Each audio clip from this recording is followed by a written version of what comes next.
Russia இதுவரை இல்லாத அளவுக்கு மிகப்பெரிய வான்வழி தாக்குதலை கட்டவிழ்த்துவிட்டது. ஒரே இரவில் உக்ரைன் மீது 62,000க்கும் மேற்பட்ட ட்ரோன்கள் மற்றும் ஏவுகணைகள் மழை பொழிந்தன. பொதுமக்கள் கொல்லப்பட்டனர், நகரங்கள் தாக்கப்பட்டன. அமெரிக்காவுடனான போர் நிறுத்த பேச்சுவார்த்தைகள் இப்போது சம்பிதமடைந்துள்ளன. முழு விவரமும் இங்கே.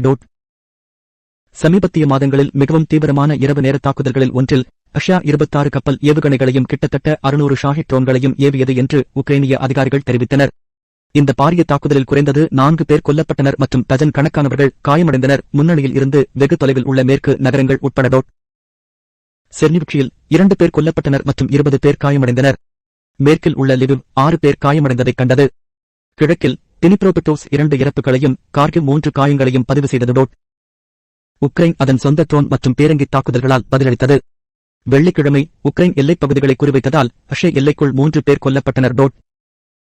இதற்கிடையில் அமெரிக்கா தலைமையிலான போர் நிறுத்த முயற்சிகள் சம்பித்துள்ளன. சிறப்பு தூதர் கே கெல்லாக் திங்கட்கிழமை கியேவுக்கு வரவுள்ளார். ஆனால் இதுவரை முன்னேற்றம் மழுப்பலாக உள்ளது. முன்னாள் ஜனாதிபதி டொனால்ட் டிரம்ப் இந்த வாரம் புடினை அழைத்ததாக கூறப்படுகிறது. ஆனால் அமைதியை நோக்கி எந்த முன்னேற்றமும் ஏற்படவில்லை என்பதை ஒப்புக்கொண்டார். கிரெம்ளின் உறுதியாக உள்ளது. புடினின் செய்தித் தொடர்பாளர் ரஷ்யா தனது போர் இலக்குகளை கைவிடாது, இருப்பினும் அது பேச்சுவார்த்தைகளுக்கு திறந்தே உள்ளது என்றார். ராஜதந்திரம் தோல்வியடைந்து வான்வழிப் போர் தீவிரமடைந்து வருவதால் ரஷ்யா மீது மேலும் பொருளாதார தடைகள் விதிக்க வேண்டும் என்ற உக்ரைனின் அழைப்பு சத்தமாக வளர்கிறது. போர் 4வது ஆண்டில் நுழையும் போதும் அமைதி இன்னும் தொலைவில் இருப்பதாக உணர்கிறது.